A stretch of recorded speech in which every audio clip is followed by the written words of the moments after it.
আমরা আজকে সকালে দেখতে পেলাম যে নায়ক শাকিব খানের এসকে ফিল্ম থেকে নায়ক মান্নার উপর শ্রদ্ধা জানিয়েছে। উনি সিনিয়রদেরকে বলে না, মানে প্রতিটা মুহূর্তে উনি যদি নাও আসতে পারে, অ্যাটেন্ড না করতে পারে, পরবর্তীতে দেখি যে আমরা একটা স্ট্যাটাসের মাধ্যমে উনি যা মারা গেল এটা ইয়া করে, সেই জিনিসটা কেমন দেখবেন আপনি? অবশ্যই ভালোভাবে দেখতে হবে। আজকে সাকিব খান তার একদিনে সাকিব খান হইতে পারে নাই। তাকেও অনেকগুলা কষ্ট করে আসতে হয়েছে। তো উনার ছোট থেকেই হয়তোবা বড় হওয়া পর্যন্ত বড়দের প্রতি শ্রদ্ধা ছিল, ছোটদের প্রতি স্নেহ ছিল দেখে আজকে সাকিব খানও সবার মনের মধ্যে জায়গা করে নিছে। যে কারণে আজকে মেগা স্টার হিসেবে আমরা সবাই বলতেছি। আমি তো ওনার সাথেও কাজ করছি, উনিও ভালো মানুষ। আমি যতটুকু কাছে থেকে দেখছি সাপোর্টিভ। তো উনার মধ্যে স্নেহ, ছোটদের প্রতি বড়দের প্রতি শ্রদ্ধা আমি দেখেছি এবং এখনো যেটা দেখি যে আসতে হয়তো বা পারে না অকেশনে বা কোনো কিছুতে, কিন্তু সবার বেলায় দেখি একটা স্ট্যাটাস হলেও দেয়, এটা ভালো লাগে, অবশ্যই সাপোর্ট করবো এটাকে। আমরা একটা ছবি দেখেছি শাকিব খান, অপু বিশ্বাস সাথে আপনিও ছিলেন। উনি একটা গুলি খেয়েছে, খাওয়ার পরে উনি আসে যে কি হয়েছে, আপনি কানতে কানতে উনার ভাইয়া আপনার কি হয়েছে, ভাই তোমার কি মানে এরকম করে হচ্ছে যে ভাই তোর কি হয়েছে, এরকম মানে কান্না করতে করতে মানে অবস্থা খারাপ। সেই জিনিসটা যদি একটু বলতেন, মানে এখনো দর্শক মনে রাখেছে। হ্যাঁ, এটা নিয়ে দেখি মাঝে মাঝে অনেকে বলে। আম, আসলে যখন আমি কাজ করতাম, যতটুকু সময় ক্যামেরার সামনে থাকতাম, আমি না তখন মনে করতাম যে অপর পাশে যেটা আছে এটাই রিয়েল। ওই মুহূর্তে আমি তখন ওইভাবেই চিন্তা করতাম। তো ওই সেম একই অবস্থা যে আমি কাজের সময় আমার এতটাই বাস্তব লাগছে, ক্যারেক্টারটাতে ঢুকে গেছিলাম, তো অভিনয়টা হয়তো বা ওইরকম করে ফেলছি যেটা এখনো মানুষের মনে দাগ কেটে যায়। আর অবশ্যই বলবো আমাদের সুপারস্টার অনেক সাপোর্টিভ, সে অনেক হেল্পফুল, এর জন্য আমি ওনার সাথে কাজ করে ইজিভাবে কাজও করতে পেরেছি। উনার নামে অনেকেই অনেক কথা বলে যে বাইরের ইন্ডাস্ট্রি থেকে আর্টিস্ট নিয়ে, নায়িকা নিয়ে কাজ করছে, বাংলাদেশের আর্টিস্ট নিয়ে কাজ করছে না। সেই জিনিসটা আপনি কেমনভাবে দেখবেন? আমি বলবো ভালো, উনি বাইরের থেকে না আনলে কে জানতো আমাদের বাংলাদেশের, উনি বাইরের দেশের বাইরেও তো সিনেমাকে নেওয়ার ট্রাই করতেছে, আমি তো অবশ্যই বাহবা দেব। উনি এখন যেসব প্রজেক্ট করতেছে, বড় বড় প্রজেক্ট করতেছে, এটার জন্য অবশ্যই বাহবা দেব যে ইন্টারন্যাশনালি কাজ করার ট্রাই করছে। বাংলাদেশেও আর্টিস্ট নিতে সে যেমন কাজ করছে, বাংলাদেশে বাইরে নিয়েও করছে, এতে আমাদের প্রচারটা আরও বাড়ছে, আমাদের ইন্ডাস্ট্রিটা আরও বড় হওয়ার চেষ্টা করছে। আমি অবশ্যই ভালো দিকে দেখবো এটাকে। শাকিব খান আর নায়ক মান্না ভাইয়ের ভিতরে কোনো বর্নিং কি দেখেছি, কেমন বর্নিং ছিল সেটা যদি একটু যদি বলতেন। সরাসরি আপনি নায়ক মান্না ভাইকে দেখেছেন, শাকিব খানকেও আমরাও দেখেছি শাকিব খানকে, মানে আমি কিন্তু আসলে দুজনের সাথে একসাথে তো কখনো কাজ করি নাই। আমি যে টাইমটা আসছি তখন শুধু মান্না ভাইয়ের সাথে কাজ করছি। আর মান্না ভাই মারা যাওয়ার পর আমার সাকিব ভাইয়ের সাথে কাজ হয়েছে। সো আমি একসাথে কখনো দেখি নাই। গল্প তো শুনতেন যে কেমন বর্নিং ছিল। গল্প আমার শোনা হয়নি। জানতেও চাই নাই কখনো। আচ্ছা, আপনাকে একটা প্রশ্ন করব আমি। নেক্সট বর্তমানে শাকিব খান সুপারস্টার, শাকিব খানের পরে কে সুপারস্টার আপনার চোখে হবে? আরবিন শুভ, সিয়াম, অনন্ত জলিল, ওনার নামটাও একটু অ্যাড করলাম। তারপর হচ্ছে যে আপনার অনেকেই নায়ক আছে, সেটা কাকে দেখবেন আপনি বর্তমানে? প্রথমত অনন্ত জলিল। হ্যাঁ, প্রথমত অনন্ত জলিল সাহেবকে নেক্সট আমি বলতে পারছি না, বিকজ উনি রানিংয়ে আছেন। অবশ্যই তাকে সুপারস্টার বলতে হবে। কারণ সাকিব ভাইয়েরও ২-৩টা ছবি রিলিজ হলে অনন্ত সাহেবের একটা হলেও রিলিজ হয়। আমি অবশ্যই বলবো উনি রানিংয়ে আছেন, ওনাকে নেক্সট ভাবার কিছু নাই। আর দ্বিতীয়ত সিয়াম বা আরিফিন শুভ। আরিফিন তো এখন, শুভ তো মনে হয় ইদানিং কাজই কমাই দিয়েছে। সিয়াম কাজ করছে, ভালো লাগে, মোটামুটি নট ব্যাড। আমার শুভর কাজ ভালো লাগে। ব্যক্তিগতভাবে আমাকে কেউ জিজ্ঞেস করলে আমার ভালো লাগে ওর অভিনয়। শুভকে দেখছি না অনেক দিন ধরে ইন্ডাস্ট্রিতে কাজ করতে, টাকায় টাকার পরে দেখছি না। উনি কি মুখ ফিরে নিল ইন্ডাস্ট্রি থেকে? দর্শকের জানতে অনেক চাহিদা, আপনারা যারা আর্টিস্ট আছেন আপনাদের কাছ থেকে জানতে চায় দর্শক, কি বলবেন আপনি? আসলে শুভর ব্যাপারটা আমি যতটুকু বুঝি যে হয়তো বা ওর হচ্ছে ভালো স্ক্রিপ্ট পাচ্ছে না, গল্প পাচ্ছে না, আর দেশের একটা সংকটের জন্য আপাতত দূরেই আছে, আমি যতটুকু জানি। এছাড়া আমার আর জানা নাই কেন হচ্ছে না। আপনার চোখে নেক্সট সুপারস্টার কে? আবারও প্রশ্ন করলাম। আমার চোখে এই মুহূর্তে সাকিব খান। কার অভিনয় ভালো লাগে? আমার এই মুহূর্তে সাকিব খান ছাড়া কাউকে মাথায় আসতেছে না। আমার তো মনে হচ্ছে উনি আরো ১০-২০ বছর থাকবে সুপারস্টার হিসেবে। আপাতত আর কাউকে মাথায় আসছে না। আচ্ছা, নায়ক মান্না কি আক্ষেপ জানাচ্ছে যে নায়ক মান্না ভাই থাকলে ইন্ডাস্ট্রিটা আজকে যেত না। অনেকেই বলছে যে আজকে নায়ক মান্না ভাই বেঁচে নেই বলে এফডিসিতে জমজমাট শুটিং নেই। অনেকেই এটা নিয়েই প্রশ্ন তুলছে, সেই জিনিসটা কেমনভাবে দেখবেন? দর্শক হিসেবে আমিও অনেকের মতো বলবো, মান্না ভাই নাই দেখে আজকাল হয়তো বা সিনেমা দেখতে আমাদের মতো দর্শকরা যায় না। আর সিনেমার ধ্বংসের পিছনে আসলে আমাদের ভালো প্রোডাকশন, ভালো প্রডিউসার, ভালো আমাদের মেকারটা কি করবে এখানে? আসলে শুধু নায়ক মান্না দিয়ে তো আর ইন্ডাস্ট্রি চলবে না, খামাখা এটা বলতে পারি না।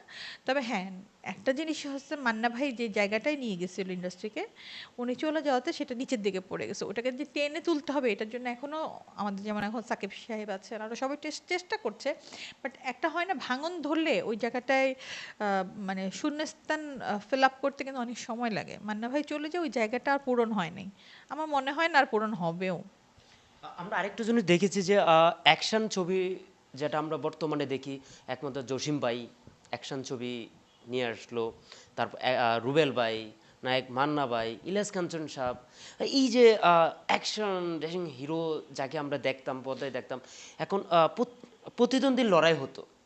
এখন বর্তমানে আমরা সেই জিনিসটা দেখছি না, ইন্ডাস্ট্রিতে শাকিব খান একাই ইন্ডাস্ট্রিকে টেনে নিয়ে যাচ্ছে, সেই জিনিসটা কেমনভাবে দেখবেন? আমি সাকিব সাহেবকে অবশ্যই অসংখ্য ধন্যবাদ জানাবো যে এখন পর্যন্ত তার চেষ্টা চলছে। সে এক তো রিসেন্ট তার কিছু ছবি দেখলাম, অ্যাকশন ধর্মী ছবিগুলো সে ডিফারেন্টভাবে করছে। আর এখন ইন্ডাস্ট্রির যে অবস্থা, আমাদের তো আসলে ওটিটিতে ভরে গেছে। এখন ওটিটির কাজই মানুষ ঘরে বসে যখন ওই যে বলে না টিকিট ছাড়া যদি আমি ঘরে বসে কিছু দেখতে পারি, আমি কেন টিকিট কেটে সিনেমা হলে যাব? আর আমরা ফিল্মের মানুষ, আমাদের সিনেমা যদি হলেই না চলে তাহলে আমরা কিসের আর্টিস্ট? তো এই সব কিছু মিলায় আমাদের ইন্ডাস্ট্রির আজকে এই অবস্থা। আর এখন অভিনয়ের চেয়ে ফোকাসে আসতে মানুষ ভালোবাসে। আমি কি করলাম, আমি কি করলাম না, আমি কার সাথে ঘুরলাম, আমি কি খেলাম, আমি কাকে বিয়ে করব, কার সাথে প্রেম করব, এইসব পার্সোনাল বিষয় নিয়ে আজকাল ফেসবুক ইউটিউবে আসা হচ্ছে। আগে আসা হতো কি নিয়ে? আগে মানুষের সামনে, দর্শকের সামনে কাজ নিয়ে আসা হতো, আর এখন পার্সোনাল বিষয়কে ফোকাস করে যে যার ভিউ কামাচ্ছে। এখন আর সিনেমার প্রতি, অভিনয়ের প্রতি সম্মান কারো মধ্যেই নাই। একমাত্র সাকিব সাহেবকে দেখি, এছাড়া তো আমি কারোর মধ্যে আগ্রহ দেখতেছি না। সবাই তো যার যার দেশের বাইরে ঘুরবে, বিভিন্ন শো করবে, আর কি করে ফোকাসে ভাইরাল হওয়ার ধান্দায় আছে। অভিনয় নিয়ে তো কেউ সিরিয়াস না। তা যখন অভিনয় নিয়ে কেউ সিরিয়াস হবে না, তাহলে অভিনয় ইন্ডাস্ট্রি থাকবে কি করে? আরেকটু তুই দেখি যে রুবেল ভাই, জসিম ভাই, ইলিয়াস কাঞ্চন, উনিরা যখন মুভি করেছে একসাথে প্রতিদিন হয়ে করেছে, এখন বর্তমানে আমাদের কিসের সংকট? আহ, এখন বর্তমানে বুদ্ধির সংকট। কারণ নায়ক নাই এটা বলতে পারি না, নায়ক বেশ কিছু জনই এসেছে নতুন নতুন।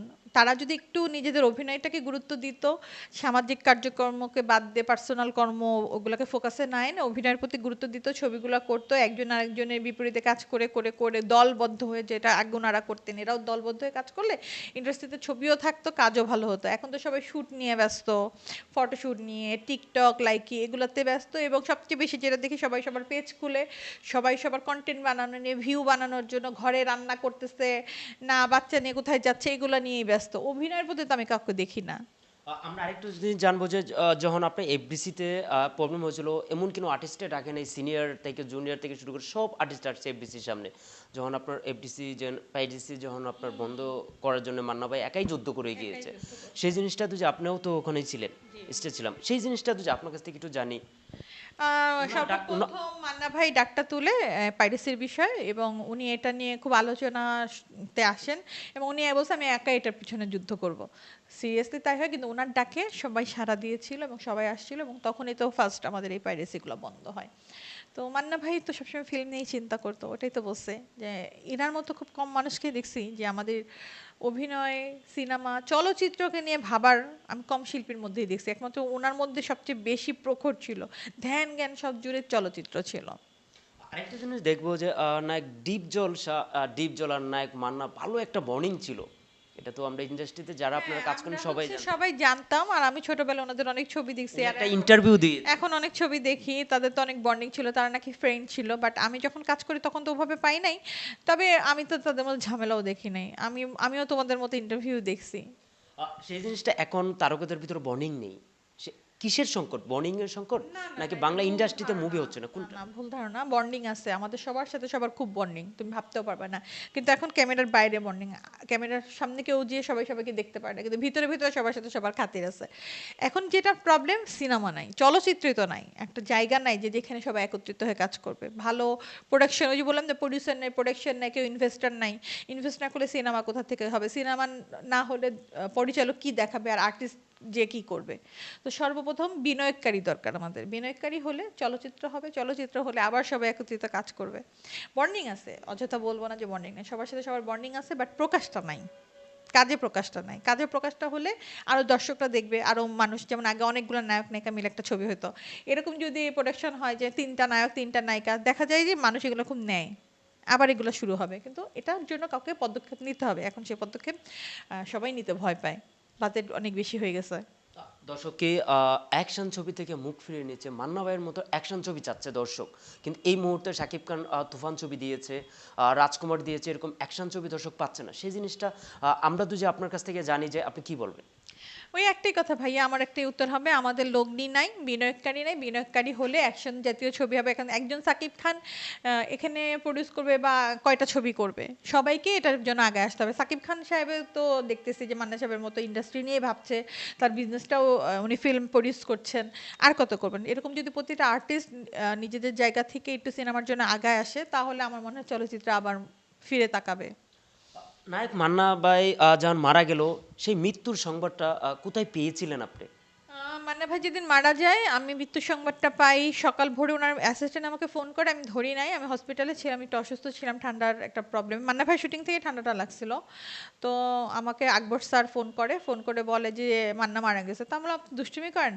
আমি বলছি, "না", উনি বলছে, না সত্যি সত্যি মান্না নেই, টিভি ছেড়ে দেখ, টিভি ছেড়ে জাস্ট আকাশ থেকে পড়লাম, সবাই বলতে হ্যাঁ নায়ক মান্না মারা গেছে। তো ইনস্ট্যান্ট আমি হসপিটাল থেকে ওই ক্যানোলা নিয়েই আমি চলে গেছিলাম ইউনাইটেড। ও মাই গড, ভিড় কাকে বলে! মানুষের প্রতি মানুষের এত ভালোবাসা, নার্স ডাক্তারদের কথা বাদই দিলাম, বাইরের মানুষদের জন্য ইউনাইটেডে মানুষ পাড়া রাখতে পারতেছিল না। তো তখন দেখছি যে একজন, ছোটবেলায় দেখছিলাম সালমান শাহ, আর বড় হয়ে মানে বোঝার পরে দেখলাম মান্না সাহেব, যে একজন কিংবদন্তির জন্য মানুষের ভালোবাসা, একজন মহানায়কের প্রতি দর্শকদের চাহিদা কেমন হতে পারে, যে আজকে 17 বছর পরেও মান্না ভাইয়ের প্রতি মানুষের যে এখনো কি ভালোবাসে, এখনো ইভেন তুমি দেখবা একটা ইউটিউবে কন্টেন্ট দাও, দেখবা নিচে সবার মান্না ভাই, মান্না ভাই, মান্না। দর্শকদের মনে মান্না সাহেব রয়েছে, থাকবে, 17 বছর না, 17 যুগেও থাকবে। এই যে পদ্মা, যখন আমরা সিনেমা, মানে উনি মৃত্যুর 3 দিন আগে আমার সাথে ওনার দেখা হয়, আমার হসপিটাল আমাকে দেখতে আসছিল। তারপর তো যে আরেকটা জিনিস জানি আপনার কাছ থেকে, যে আপনি বলেছিলেন যে কাজ করেছেন, অনেক কাজ করতে পারেন, সবাইকে দেখেছি যে কান্না অশ্রুতে একাকার হয়ে গেল। এফডিসি থেকে শুরু করে একদম বাংলা মোটর থেকে শুরু, অনেক মানে বীর আর বীর, সেটা আপনাদের দেখেছি, আপনার কান্না করতে হতে মানে থামছেই না যেন। কি ঘটনা ঘটেছিল সেখানে? অনেক গাড়ি গাড়ি ভেঙেছে মান্নার ভক্তরা, সেটা কতটুকু সত্য? আপনারা তো স্টেজ ছিলেন ওখানে। সবই সত্য, আমি না, সবাই কান্না করেছে, কেউ কান্না থামায় রাখতে, কেউ রেডি প্রস্তুতি, কেউ ভাবতেই পারে না যে মান্না ভাই নাই। আর দর্শকদের কান্না, মানুষের চোখের পানি, মানুষের ভালোবাসা, গাড়ি ভাঙার বিষয়গুলো, মানুষ যখন তার কাছ লাশ পর্যন্ত তার আসা যাচ্ছে না, তখন পাগলামি করে মাথা আউট হয়ে দরজা টরজা গাড়ি টাড়ি ভাঙছে। ইভেন টাঙ্গাইলের পুরো রাস্তা তো ব্লক ছিল, ঢাকার বাইরে থেকে অনেক মানুষ ঢাকায় ঢুকছে, এফডিসির গেটগুলো ভেঙে ফেলার ট্রাই করছে জাস্ট মান্না ভাইকে একবার দেখার জন্য, কিন্তু পারে নাই। আর এত ভিড় ছিল, জানাজার একজন একজনের উপর পায়ের উপর পা দিয়ে পারলে জানাজার পড়তেছিল, এত মানুষ। এফডিসিতে জানাজারে হাজার হাজার মানুষ আছে, টাঙ্গাইলে তো হাজার হাজারের উপরে মানুষ আছে, এবং তার লাশ কিন্তু হেলিকপ্টার দিয়ে নিতে হয়েছে, নর্মালি যেতে পারেনি মানুষের ভিড়ে। তাহলে বুঝতে হবে একজন মানুষকে কত ভালোবাসে মানুষ। এখন এই মুহূর্তে কতটুকু মিস করেন নায়ক মান্নাকে, যখন পদ্মায় দেখেন কতটুকু মিস, যখন আগের সিনেমাগুলো যখন কাজ দেখেন? করি তখন মনে থাকে না, তখন মনে হয় আমি ছবি দেখতেছি, আমি নায়ক মান্না উনি বেঁচে আছে। পরবর্তীতে যখন ছবি শেষ হয় বা চিন্তা করি, তখন খারাপ লাগে, মিস করি, আসলে মিস করি। আর আমার সব জায়গাতে ভাইয়ার ছবি আছে, অনেকে বলে আপনি নায়ক মান্নার ছবি লাগাই রাখছেন, আমি বলি, হ্যাঁ আমি ওনার অনেক বড় ফ্যান। অনেক সময় আমি বলি না যে আমি একসময় ওনার সাথে কাজ করছি, যারা চিনে চিনে, যারা চিনে না আমি বলতে, আমার এইটার ঝামেলা আছে, আমি বলতে চাই না যে আমি কোনো সময় কিছু করছি। আমাকে যারা চিনে তা চিনে, আর যারা চিনে না তাদেরকে আমি বলি হ্যাঁ আমি ওনার অনেক বড় ফ্যান। সো ভালোবাসার জায়গাটা দর্শক হিসেবে বলবো, সহকর্মী হিসেবে বা ভাই হিসেবে বলবো, উনি একটা শ্রদ্ধার জায়গাতেই আছেন। এখনও মিস করি, মাঝে মাঝে ওনার কথা মনে পড়ে, এবং বিভিন্ন অকেশনে ওনার কথা মনে পড়ে, এবং তখন তো একটু ইমোশনাল হয়েই যাই। আর 17তম জন মৃত্যুবার্ষিকীতে নায়ক মান্না ভাইয়ের ভক্তদের জন্য কি বলবেন? আমি একটা কথাই বলবো, সবাই তার আত্মার মাগফিরাত কামনা করবেন, তার জন্য দোয়া করবেন, আর তার পরিবারের জন্য দোয়া করবেন। আমিও তার জন্য, তার পরিবারের জন্য দোয়া করি। এই আম, নায়ক মান্না ভাইয়ের ছেলে সিয়াম এখন নায়ক মান্না ভাইয়ের মতনই সুন্দর হয়েছে, দেশের বাইরে ওনার যে স্ত্রী ওনাকে রেখে বাইরে পড়াশোনা করাচ্ছে, সেই জিনিসটা কেমন? আমরা কিছুদিন আগে গণমাধ্যমে দেখেছি যে নায়ক মান্না ভাইয়ের ছেলে সিনেমায় আসবে, সেই জিনিসটা কতটুকু সত্য? আমি আসলে, দর্শক শুনতে চায় আপনাদের মুখ থেকে। আমি সত্যি বলতে এই বিষয়টা নিয়ে এখনো জানি না, জানলে অবশ্যই বলতাম। ওনার সাথে কি কথা হয়? না, সেলিমান্নার না ভাবির সাথে কথা হয়, সিয়ামের সাথে হয় না। একসময় হতো, ইদানিং হয় না, ভাবির সাথে কথা হয় মাঝে মাঝে। ওনার ওনার কি খবর নিয়েছিলেন? কি ভাবির অবস্থা সাথে কথা হয়, ভাবি ভালো আছেন, ভাবি নিজের সন্তান প্রোডাকশন নিয়ে ব্যস্ত, ভাবি তো এখন ছবি যেটা আমার ওনাদের প্রোডাকশন থেকে হচ্ছে ওটা নিয়ে ব্যস্ত আছেন। এই মুহূর্তে রয়েছে নায়িকা আন্নার নায়ক মান্নার স্মৃতিচারণ করতে যেয়ে ১৭তম মৃত্যুবার্ষিকীতে নায়ক মান্না ভাইয়ের আন্নাপুর সামনে আসছি আমরা। কিছু স্মৃতিচারণ করলাম। নায়ক মান্না ভাই আমাদের মাঝে বেঁচে নেই, কিন্তু পদ্মা এখনো বেঁচে আছে, আমাদের মাধ্যমে, সবার মাধ্যমে রয়েছে, এটাই বলা। আপু ঠিক আছে তাহলে।